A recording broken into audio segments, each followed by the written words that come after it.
lingua matricial e lingua filial.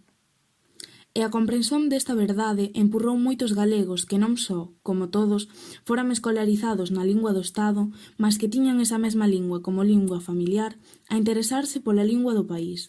E, nun lento proceso, a ampliar os límites de uso desta segunda lingua, que ampliados por Rosalía, aínda en Rosalía eran estreitos, porque se reducían a un sector da literatura.